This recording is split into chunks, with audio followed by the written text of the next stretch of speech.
નમસ્કાર, આપ જોઈ રહ્યા છો નેશન પ્લસ ન્યૂઝ. હું છું આપની સાથે વિભિક્ષા પરમાર.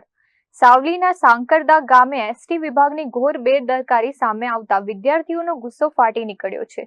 સાવલીથી આણંદ રૂટ પર બસોની સંખ્યા વધારવા માટે વારંવારની રજૂઆતો કરવા છતાં કોઈ ઉકેલ ન આવતા આજે રોષે ભરાયેલા વિદ્યાર્થીઓએ રસ્તા પર ઉતરીને સરકારી બસો રોકી ચક્કાજામ કર્યો છે. સાવલીથી આણંદ જતી બસોની સંખ્યા ખૂબ જ ઓછી હોવાથી વિદ્યાર્થીઓને ભારે હાલાકી ભોગવવી પડી રહી છે.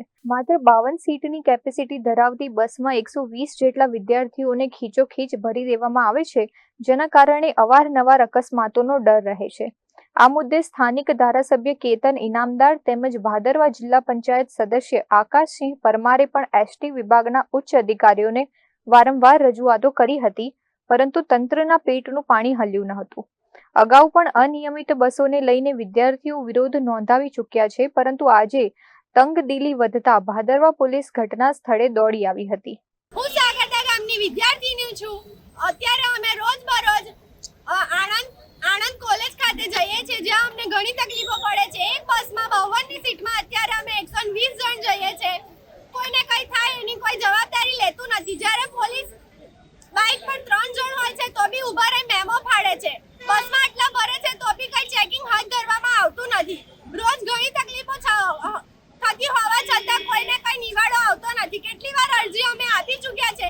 છેલ્લા કોલેજ ચાલુ થઈ ત્યારથી 1 મહિનાથી અમે હેરાન થઈએ છીએ. ત્યારબાદ અમે આ ત્રીજી સ્ટ્રાઇક કરી છે અને ત્યારે અમે આ પગલું લીધું છે કે જ્યારે ડેપો મેનેજર અહીંયા આવી અને અમારી રજૂઆત સાંભળશે અને અમને લેખિત આપશે તો જ આજે અમે અહીંયાથી બસો જવા દઈશું. બાકી આનું કોઈ નિવારણ નહીં આવે તો અમે અહીંયા જ ઊભા રહીશું અને ડેપો મેનેજરે અહીંયા આવી અને નિવારણ કરવું પડશે.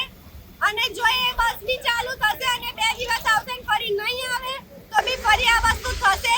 જ્યારે મોદી કહે છે કે જ્યારે ભણશે બાળકો ત્યારે જ ઇન્ડિયા આગળ વધશે, તો જ્યારે બાળકોને આવી અગવડ પડતી હોય તો બીને જ બાળકો કોલેજ સુધી પહોંચી નહીં શકતા કે બસમાં ઊભા રહીને જવું પડશે, વાગી જશે. હમણાં થોડા દિવસ પહેલા જ એક છોકરીનો પગ ફ્રેક્ચર થયો. અત્યારે 3 મહિના એને ઘરે બેડ રેસ્ટ આવી ગયો.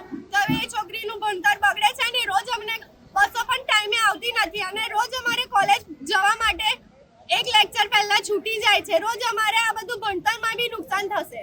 પરિસ્થિતિ વણસતી જોઈ સાવલી ડેપો મેનેજરે પણ સ્થળ પર પહોંચી વિદ્યાર્થીઓ સાથે વાતચીત કરી હતી અને ટૂંક સમયમાં યોગ્ય નિર્ણય લેવાનું આશ્વાસન આપ્યું હતું.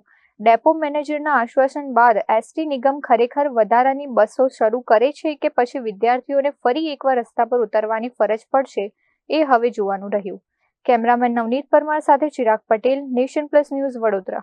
સમાચારોના સતત અપડેટ મેળવવા માટે અમારી નેશન પ્લસ ન્યૂઝની યુટ્યુબ ચેનલને સબસ્ક્રાઇબ કરો, બેલ આઇકન દબાવો અને જોડાયેલા રહો ફેસબુક, ઇન્સ્ટાગ્રામ અને ટ્વિટર પર.